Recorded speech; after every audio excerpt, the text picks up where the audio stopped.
नमस्कार दोस्तों, मैं हूं विशाल और आप सुन रहे हैं हॉरर कहानी, वह भी मेरी जुबानी। तो दोस्तों, आज मैं आप लोगों के लिए एक बहुत ही डरावनी कहानी लेकर आया हूं। यह कहानी है एक सर्द रात, वीरान सड़कों पर ऑटो चलाने वाले गोपाल की जिंदगी की। गोपाल की जिंदगी अचानक बदल गई जब उसे मिली एक रहस्यमयी सवारी। सफेद साड़ी में खड़ी उस महिला का श्मशान घाट तक का सफर सिर्फ एक यात्रा नहीं बल्कि एक खौफनाक रहस्य था। क्या गोपाल उस रात की सच्चाई को समझ पाया या वह भी रहस्य का हिस्सा बन गया? जानिए अभी कुछ देर में कहानी में, जहां हर मोड़ पर है डर और रहस्य का सामना। तो कहानी शुरू करने से पहले आपसे एक छोटी सी रिक्वेस्ट है। अगर आप मेरे चैनल पर नए हैं तो मेरे चैनल को सब्सक्राइब करें और मेरी वीडियो को लाइक करें। तो चलिए दोस्तों, बिना समय बर्बाद किए कहानी शुरू करते हैं। रात का समय था। घड़ी में रात के 12 बज रहे थे। गोपाल, जो पिछले 20 सालों से ऑटो चला रहा था, अमावस्या की उस भयानक और काली रात में वह अपने ऑटो के साथ सड़कों पर था। सर्दी का मौसम और हल्की हल्की धुंध पूरे शहर को किसी भूतिया पर्दे में लपेटे हुए थी। सड़कों पर सन्नाटा था और बस कभी कभी कुत्तों के भौंकने की आवाजें सुनाई दे रही थीं। गोपाल ने सोचा कि शायद अब घर लौटने का समय हो गया है, लेकिन तभी सड़क किनारे एक आदमी हाथ देकर ऑटो रोकने लगा। वो आदमी सफेद धोती कुर्ता पहने हुए था। उसकी शक्ल अजीब लग रही थी, चेहरा पीला और आंखें गहरी। ऐसा लग रहा था जैसे वह काफी थका हुआ हो। गोपाल को कुछ संकोच हुआ, लेकिन किराया कमाने के लालच में उसने ऑटो रोक दिया। कहां जाना है साहब? गोपाल ने पूछा। आदमी ने बिना गोपाल की तरफ देखे कहा, शमशान घाट के पास वाले गांव छोड़ दो, जल्दी पहुंचना है। यह सुनकर गोपाल थोड़ा घबरा गया। रात के इस समय शमशान घाट की ओर जाना किसी के लिए भी डरावना हो सकता था, लेकिन गोपाल ने सोचा कि इसमें डरने की क्या बात है, वह बस एक आम आदमी है। गोपाल ने हामी भरी और आदमी ऑटो में चढ़ गया। गोपाल ने ऑटो चलाते हुए उस आदमी से बातचीत शुरू करने की कोशिश की, लेकिन वह चुपचाप बैठा रहा। उसके पास से हल्की सी गंध आ रही थी, जैसे कोई पुराना सड़ा गला कपड़ा हो। गोपाल ने अपने ऑटो के मिरर में उसकी तरफ देखा, लेकिन मिरर में उसकी परछाई ही नहीं थी। यह देखकर गोपाल का दिल तेजी से धड़कने लगा। उसने सोचा कि शायद यह उसका वहम है, लेकिन जैसे जैसे ऑटो आगे बढ़ता गया, माहौल और डरावना होता गया। सड़क के किनारे लगी लाइट्स अचानक बंद होने लगी और चारों तरफ अंधेरा फैल गया। जब ऑटो शमशान घाट के करीब पहुंचा तो गोपाल ने देखा कि वहां जलती हुई चिताएं और कुछ झाड़ियां थीं जो हल्के हल्के हिल रही थीं। आदमी ने कहा, बस यही रोक दो। गोपाल ने ऑटो रोका, लेकिन जब उसने पीछे मुड़कर देखा तो ऑटो पूरी तरह खाली था। वो आदमी वहां नहीं था।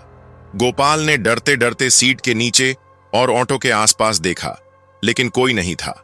तभी उसे पीछे से एक धीमी आवाज सुनाई दी, तूने मुझे सही जगह पहुंचा दिया, अब तेरा हिसाब होगा। गोपाल तेजी से पलटा और देखा कि वही आदमी शमशान की तरफ से उसकी ओर बढ़ रहा था, लेकिन अब उसकी आंखें पूरी तरह लाल थीं और उसकी शक्ल बिल्कुल भयानक लग रही थी। गोपाल ने डर के मारे ऑटो स्टार्ट किया और वहां से तेज से भाग निकला। गोपाल ने इस घटना के बारे में अपने दोस्तों को बताया तो उन्होंने कहा कि कई साल पहले एक आदमी इसी जगह मारा गया था। कहते हैं कि वह आज भी ऑटो वालों से लिफ्ट मांगता है और उन्हें शमशान तक लाकर डराता है। उस दिन के बाद गोपाल ने कभी देर रात ऑटो चलाने की हिम्मत नहीं की, लेकिन वह रात उसके जीवन की सबसे डरावनी रात बनकर रह गई। गोपाल की यह घटना उसके दोस्तों ने सुनी, लेकिन कोई इस पर पूरी तरह यकीन नहीं कर पाया। उन्होंने मजाक उड़ाते हुए कहा, तूने जरूर ज्यादा थकान में कोई सपना देख लिया होगा। लेकिन गोपाल को पता था कि जो उसने देखा वह सपना नहीं था। गोपाल ने खुद को समझाया कि यह सब उसका वहम हो सकता है। आखिरकार पेट पालने के लिए उसे ऑटो चलाना ही था। उसने तय किया कि वह अपने डर को पीछे छोड़कर काम पर लौटेगा, लेकिन अब उसने एक नियम बनाया। वो रात में केवल भीड़ भाड़ वाले रास्तों पर ही जाएगा। उस रात जब गोपाल सड़क पर निकला तो उसने सन्नाटा और अजीब सा ठंडापन महसूस किया। उसने अपने ऑटो में भगवान की एक नई तस्वीर लगा दी थी, जिससे उसे थोड़ी राहत मिलती थी। रात के करीब 11 बज रहे थे। गोपाल एक बस स्टैंड के पास खड़ा था जब अचानक उसे अपने ऑटो के पीछे किसी के बैठने की हल्की आवाज सुनाई दी। उसने तुरंत बैक मिरर में देखा, लेकिन वहां कोई नहीं था। उसका दिल धड़कने लगा। वो तुरंत ऑटो से नीचे उतरा और ऑटो के पीछे जाकर देखा। वहां सच में कोई नहीं था। उसने सोचा कि शायद यह उसका भ्रम है। वह फिर से अपने ऑटो में बैठ गया और रास्ता पकड़ लिया। जैसे ही गोपाल ने ऑटो को थोड़ी दूरी पर चलाया, उसे फिर से वही आदमी दिखाई दिया। वही सफेद कपड़े, पीला चेहरा और गहरी आंखें। इस बार वह सड़क के बीचों बीच खड़ा था और उसने हाथ देकर ऑटो रुकवाया। गोपाल का खून जैसे जम गया। उसे समझ नहीं आ रहा था कि वह क्या करे। आदमी ने धीमी लेकिन ठंडी आवाज में कहा, तूने मुझे पिछले दिन सही जगह नहीं छोड़ा, मुझे पूरा रास्ता दिखा। गोपाल कांपने लगा। उसके मुंह से एक भी शब्द नहीं निकला। आदमी ने अचानक से ऑटो की सीट पर हाथ रखा और बोला, चल, देर मत कर, मुझे जहां जाना है वहां छोड़। डर के मारे गोपाल ने ऑटो चालू किया। इस बार उसने सोचा कि चाहे जो हो जाए, वह भगवान का नाम लेकर इस सफर को खत्म करेगा। रास्ते में आदमी बिल्कुल शांत बैठा था। गोपाल ने हिम्मत करके पूछा, तुम कौन हो, क्या चाहते हो मुझसे? आदमी ने जवाब दिया, मैं वो हूं जिसे मरने के बाद कभी शांति नहीं मिली। मुझे हर रात किसी को ढूंढना पड़ता है ताकि वह मुझे मेरी मंजिल तक पहुंचाए, और इस बार यह जिम्मेदारी तेरी है गोपाल का। ऑटो जैसे ही एक सुनसान पुलिया के पास पहुंचा, आदमी ने कहा, बस अब यहीं रुक जा। गोपाल ने ऑटो रोका और जब पीछे देखा तो आदमी ने उसकी तरफ देखकर कहा, तूने अच्छा किया, अब तुझे डरने की जरूरत नहीं, लेकिन यह रास्ता मत भूलना, क्योंकि एक दिन तू भी यहां आएगा। इतना कहकर आदमी धुंध में गायब हो गया। गोपाल कुछ पल तक हिल भी नहीं पाया। उसके रोंगटे खड़े थे। उसने तुरंत ऑटो मोड़ा और घर की तरफ भागा। गोपाल ने कभी भी उस रास्ते पर दोबारा कदम नहीं रखा, लेकिन हर बार जब वह अकेले रात में सड़कों पर होता तो उसे ऐसा महसूस होता कि कोई उसे देख रहा है। आज भी जब वह इस कहानी को याद करता है तो उसकी आंखों में डर साफ दिखाई देता है। वह मानता है कि वह किराएदार कोई इंसान नहीं, बल्कि किसी अधूरी आत्मा का भटकता हुआ साया था। गोपाल ने भले ही उस भयानक रात को पीछे छोड़ने की कोशिश की हो, लेकिन उस घटना का साया उसके दिल दिमाग पर बना रहा। हर रात उसे लगता कि कोई उसका पीछा कर रहा है। उसकी जिंदगी सामान्य होने का नाम नहीं ले रही थी। एक दिन गोपाल के ऑटो में बैठने वाले एक बुजुर्ग यात्री ने उसे परेशान देखा। वह धार्मिक लगते थे और शायद गोपाल के चेहरे पर डर को भांप गए थे। उन्होंने पूछा, बेटा तू इतना बेचैन क्यों लग रहा है, कोई परेशानी है क्या? गोपाल ने उन्हें अपनी पूरी कहानी सुनाई। वह इस उम्मीद में था कि शायद कोई सलाह मिल सके। बुजुर्ग ने कहानी सुनने के बाद गंभीरता से कहा, बेटा तूने किसी भटकती आत्मा से सामना किया है। यह आत्माएं तब तक चैन से नहीं रहती जब तक उनकी कोई अधूरी इच्छा पूरी ना हो जाए। हो सकता है कि उसने तुझे इसीलिए चुना हो क्योंकि तू उसकी आखिरी उम्मीद था, लेकिन अब तुझे सचेत रहना होगा। अगर उसने तुझे दोबारा चुना तो वह तुझे आसानी से नहीं छोड़ेगी। गोपाल ने उस दिन के बाद हर रात भगवान का नाम लेकर ऑटो चलाना शुरू कर दिया। लेकिन एक रात करीब 12 बजे जब गोपाल एक सुनसान रास्ते से गुजर रहा था, उसे फिर वही गंध महसूस हुई। सड़े गले कपड़ों की गंध। उसका दिल तेजी से धड़कने लगा। जैसे ही उसने ऑटो के शीशे में देखा, वह आदमी फिर से पीछे बैठा हुआ था। इस बार उसका चेहरा और भी डरावना था। उसकी आंखें पूरी तरह काली थीं और चेहरे पर गहरी दरारें थीं। गोपाल ने डर के मारे ऑटो रोक दिया और चीखते हुए कहा, मुझे क्यों परेशान कर रहे हो? मैंने तुम्हें तुम्हारी मंजिल तक छोड़ दिया था। आदमी ने ठंडी आवाज में कहा, मंजिल तक पहुंचना आसान नहीं है। अभी मेरा रास्ता अधूरा है और तू इसे पूरा करेगा। गोपाल ने कांपते हुए कहा, मैं क्या कर सकता हूं, मुझे जाने दो प्लीज। आदमी धीरे धीरे गोपाल के करीब झुका और बोला, तुझे मेरी अस्थियों को सही जगह ले जाना होगा। मैंने अपनी मौत से पहले अपनी अस्थियों को गंगा में प्रवाहित करने की इच्छा जताई थी, लेकिन मेरे अपनों ने ऐसा नहीं किया। मेरी आत्मा इसीलिए भटक रही है। अगर तू यह नहीं करेगा तो तुझे भी मेरी तरह भटकना पड़ेगा। डर के बावजूद गोपाल ने उससे पूछा, तुम्हारी अस्थियां कहां हैं? आदमी ने उसे एक पुराने गांव का नाम बताया जो शमशान घाट के पास था। गोपाल ने बिना वक्त गवाए उस गांव जाने का फैसला किया। वह जानता था कि अगर उसने ऐसा नहीं किया तो उसकी जिंदगी नरक बन जाएगी। गांव पहुंचकर गोपाल ने स्थानीय लोगों से उस आदमी के बारे में पूछा। लोगों ने बताया कि वह आदमी करीब 20 साल पहले एक दुर्घटना में मारा गया था, लेकिन उसकी अस्थियां उसके घर के पास दफन कर दी गई थीं। उसके घर वालों ने उसे गंगा में प्रवाहित करने की परंपरा को अनदेखा कर दिया था। गोपाल ने गांव वालों की मदद से उस जगह को खोदा जहां उसकी अस्थियां दफन थीं।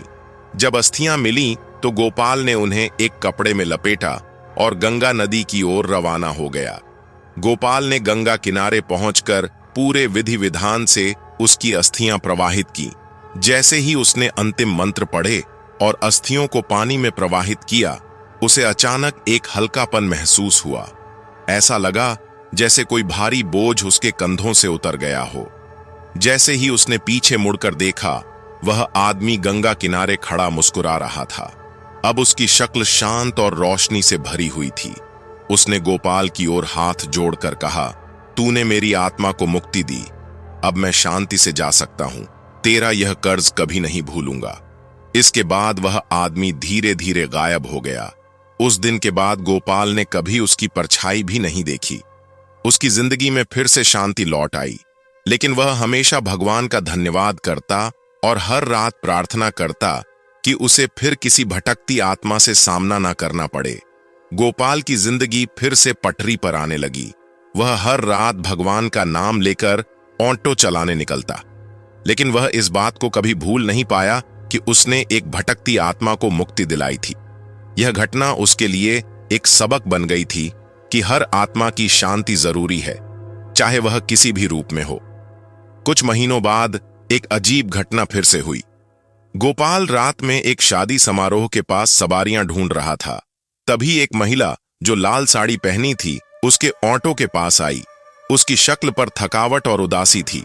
उसने कहा, भाई मुझे पास के गांव तक छोड़ दोगे, मेरी तबीयत ठीक नहीं लग रही। गोपाल ने सोचा कि यह एक सामान्य सवारी है और उसने तुरंत हामी भर दी। महिला ऑटो में बैठ गई।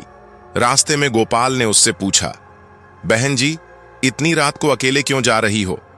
महिला ने हल्की सी मुस्कान दी और कहा, कुछ वादे अधूरे रह गए हैं, उन्हें पूरा करने जा रही हूं। गोपाल को उसकी बात थोड़ी अजीब लगी, लेकिन उसने ज्यादा ध्यान नहीं दिया। जब वह गांव के पास पहुंचा तो महिला ने कहा, भैया मुझे यही छोड़ दो। गोपाल ने ऑटो रोका, लेकिन जब उसने पैसे मांगने के लिए पलट कर देखा तो सीट खाली थी।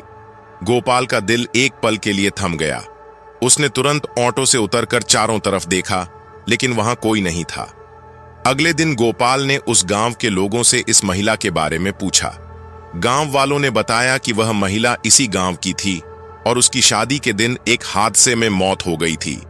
कहते हैं कि उसकी आत्मा आज भी अधूरी शादी की वजह से भटकती रहती है। यह सुनकर गोपाल के रोंगटे खड़े हो गए। उसने फिर से महसूस किया कि कुछ आत्माएं अपनी अधूरी इच्छाओं की वजह से इस दुनिया में फंसी रहती हैं। उसने तय किया कि वह इस महिला की कहानी को भी हल करने की कोशिश करेगा, लेकिन अब वह यह भी जानता था कि यह काम आसान नहीं होगा। उस रात गोपाल ने एक पंडित से मुलाकात की और सारी बात बताई। पंडित ने कहा, तू एक अनोखी जिम्मेदारी निभा रहा है। भगवान ने तुझे शायद इसीलिए चुना है ताकि तू इन आत्माओं को शांति दे सके। यह तेरा भाग्य है। अगर तुझे डर नहीं है तो इस काम को पूरा कर। गोपाल ने हिम्मत जुटाई और पंडित के साथ मिलकर महिला की आत्मा को शांति देने के लिए पूजा का आयोजन किया। उन्होंने उसकी आत्मा की अधूरी शादी की प्रतीकात्मक रस्में पूरी की और उसे गंगा के पास श्रद्धांजलि दी। कुछ दिनों बाद गोपाल ने महसूस किया कि अब उसे रात में अजीब सन्नाटे या डरावने संकेतों का सामना नहीं करना पड़ता। वह समझ गया कि उसने एक और भटकती आत्मा को मुक्ति दिला दी है। अब गोपाल न केवल एक ऑटो ड्राइवर था, बल्कि वह उन आत्माओं के लिए एक साधन बन चुका था जो अपनी मंजिल तक नहीं पहुंच पाई थी। वह हर सवारी को भगवान का नाम लेकर ऑटो में बैठाता और सोचता, क्या यह सिर्फ एक सवारी है या फिर किसी अधूरी कहानी का हिस्सा? गोपाल की कहानी आज भी लोगों के बीच एक रहस्य बनकर घूमती है। वह अब भी ऑटो चलाता है, लेकिन उसकी आंखों में अनुभवों की गहराई और एक अजीब सा संतोष झलकता है। गोपाल अब अपनी जिंदगी को एक नए नजरिए से देख रहा था। वह समझ चुका था कि उसकी जिंदगी साधारण नहीं थी। हर रात जब वह ऑटो लेकर निकलता तो उसे लगता कि शायद कोई नई कहानी उसका इंतजार कर रही है, लेकिन अब वह डरता नहीं था।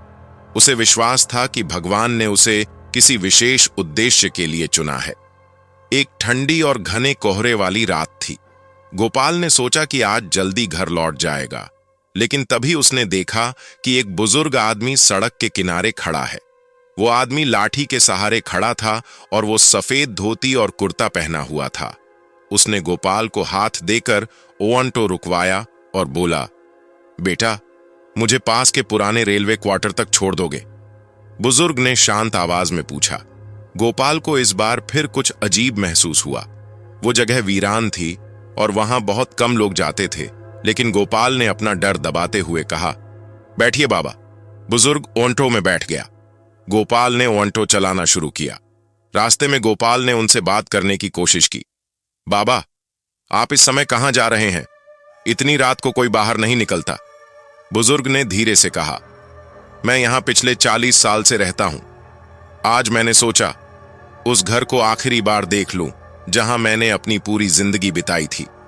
गोपाल को लगा कि शायद यह आदमी अपनी पुरानी यादों में खोया हुआ है। उसने आगे कुछ नहीं पूछा।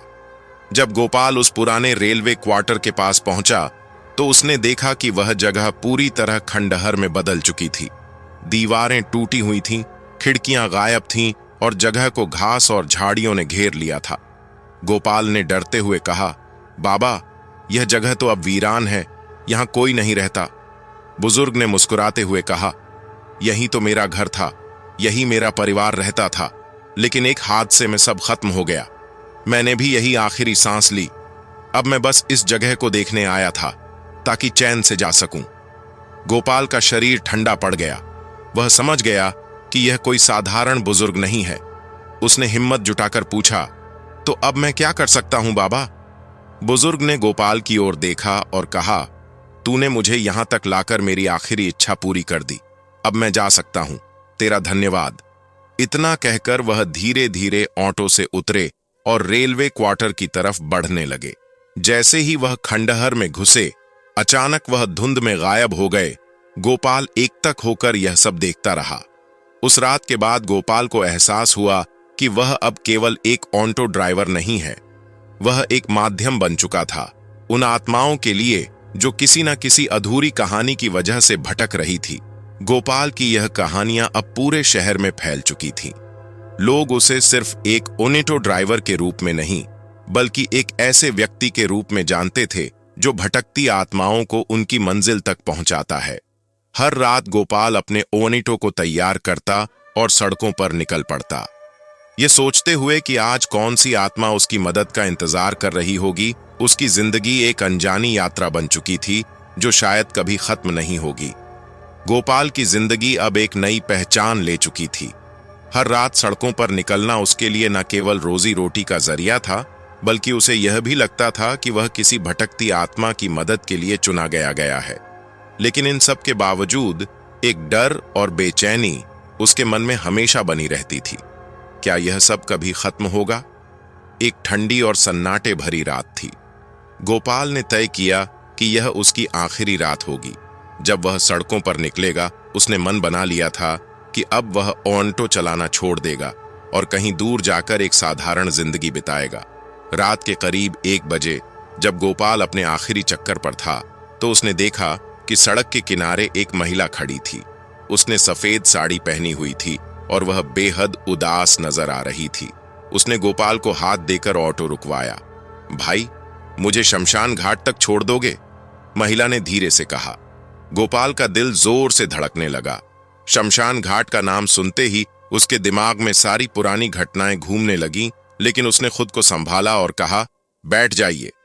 महिला ऑटो में चुपचाप बैठ गई। गोपाल ने ऑटो चलाना शुरू किया, लेकिन इस बार उसने कोई सवाल नहीं पूछा। रास्ते में गोपाल ने देखा कि महिला की परछाई नहीं बन रही थी। उसे यकीन हो गया कि यह भी एक आत्मा है। जब गोपाल शमशान घाट पहुंचा तो महिला ने कहा, भाई, तुमने बहुत आत्माओं की मदद की है। तुम्हारा कर्ज भगवान कभी नहीं भूलेंगे, लेकिन अब तुम्हारी जिम्मेदारी पूरी हो चुकी है। अब तुम्हें डरने की जरूरत नहीं। तुम्हारी जिंदगी अब शांतिपूर्ण होगी। गोपाल ने कांपते हुए पूछा, आप कौन हैं? महिला ने मुस्कुराते हुए कहा, मैं उन सभी आत्माओं की ओर से आई हूं जिनकी तुमने मदद की। आज मैं तुम्हें यह बताने आई हूं कि अब तुम्हारा काम खत्म हो गया है। अब तुम्हें कोई और आत्मा परेशान नहीं करेगी। जाओ और शांति से अपनी जिंदगी जियो। इतना कहकर महिला धीरे धीरे शमशान की तरफ चली गई और धुंध में गायब हो गई। उस रात के बाद गोपाल ने फिर कभी रात में ऑटो नहीं चलाया। उसने अपनी जिंदगी को सामान्य बना लिया और भगवान का शुक्रिया अदा करते हुए हर दिन प्रार्थना करने लगा। वह अब भी अपने दोस्तों और परिवार को उन आत्माओं की कहानियां सुनाता है, लेकिन वह जानता है कि उसकी कहानी अब खत्म हो चुकी है। गोपाल की जिंदगी में शांति लौट आई थी और उसने एक नई शुरुआत की, इस बार बिना किसी डर और रहस्य के। दोस्तों, यह थी हमारी आज की कहानी। ये कहानी आपको कैसी लगी? कमेंट बॉक्स में कमेंट करके जरूर बताना। फिलहाल कल मिलते हैं। बस आप अपना और अपने परिवार का ख्याल रखें, और अगर अभी तक भी चैनल को सब्सक्राइब नहीं किया है तो कृपया करके चैनल को सब्सक्राइब कर लीजिए। आपका यह छोटा सा सहयोग हमें आपके लिए ऐसी ही कहानियां लाने के लिए प्रोत्साहित करता है। धन्यवाद।